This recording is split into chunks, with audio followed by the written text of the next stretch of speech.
जय श्री श्याम। राधे राधे दोस्तों। गोवर्धन पूजा कार्तिक शुक्ल प्रतिपदा के दिन कई प्रदेशों में मनाई जाती है। इस दिन गाय, गिरिराज पर्वत, भगवान श्री कृष्ण और माता लक्ष्मी की पूजा की जाती है।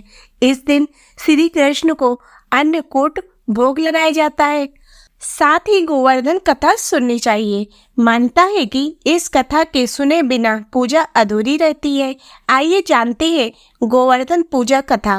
देवराज इंद्र को अपनी पूजा आदि किए जाने का अहंकार हो गया था। उस समय द्वापर में धरती पर लीला कर रहे भगवान विष्णु के अवतार भगवान श्री कृष्ण ने इंद्रदेव को रास्ता दिखाने की सोची। इस पर जब एक दिन सभी ब्रजवासी उत्तम पकवान बना रहे थे और इंद्र की पूजा की तैयारी कर रहे थे, तो कान्हा ने माँ यशोदा से पूछा, मैया, ये आप लोग किसकी पूजा की तैयारी कर रहे हैं?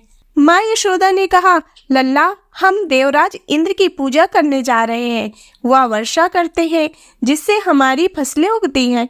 भगवान कृष्ण ने कहा, मैया, हमें तो गोवर्धन पर्वत की पूजा करनी चाहिए, क्योंकि हमारी गाय वहीं चरती है। इंद्र का दर्शन भी तो नहीं होता है और वह तो पूजा न करने पर क्रोधित होते हैं।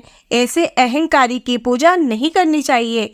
कृष्ण की इस सलाह पर सभी ब्रजवासी इंद्र की पूजा के बजाय गोवर्धन पर्वत की पूजा करने लगे। इंद्र ने इसे अपना अपमान समझा और कुपित होकर मूसलाधार वर्षा शुरू कर दी। इस बारिश ने सभी ब्रजवासियों को भयभीत भी कर दिया और उन्होंने भगवान कृष्ण को दोषी ठहराना शुरू कर दिया और बचाने के लिए उन्हें ही कुछ करने के लिए कहने लगे। इस पर भगवान कृष्ण ने सभी ब्रजवासियों को गोवर्धन पर्वत के पास इकट्ठा होने के लिए कहा। अपनी मुरली को कमर में बांधकर अपनी कनिष्ठा उंगली पर गोवर्धन पर्वत को उठा लिया और सभी ब्रजवासियों को अपने गाय और बछड़ों के साथ गोवर्धन पर्वत के नीचे शरण लेने के लिए बुलाया। इस पर इंद्र का क्रोध और बढ़ गया और उन्होंने बारिश की तीव्रता को और बढ़ा दिया। इस स्थिति को नियंत्रित करने के लिए भगवान कृष्ण ने सुदर्शन चक्र को आदेश दिया कि वह पर्वत के ऊपर रहकर वर्षा की गति को नियंत्रित करे। उन्होंने शेषनाग से भी कहा कि वह मेड़ बनाकर पानी को पर्वत की ओर आने से रोके। इस प्रकार भगवान कृष्ण ने अपने भक्तों की रक्षा की।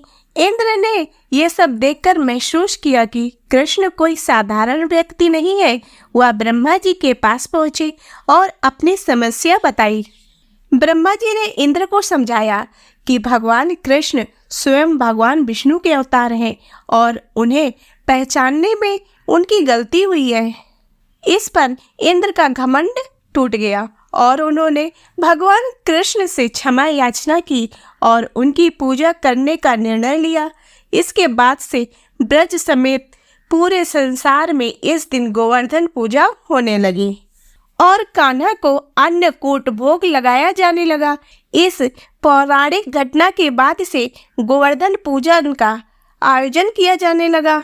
ब्रजवासी इस दिन गोवर्धन पर्वत की पूजा करते हैं और गाय बैल को स्नान कराकर उन्हें रंग बिरंगे कपड़े पहनाते हैं। उन्हें गुड़ और चावल देकर विशेष रूप से सम्मानित करते हैं। तो दोस्तों, आशा करती हूँ कि आपको ये व्रत कथा पसंद आई होगी। यदि एक व्रत कथा पसंद आई हो तो इसे लाइक करें तथा चैनल को सब्सक्राइब करें।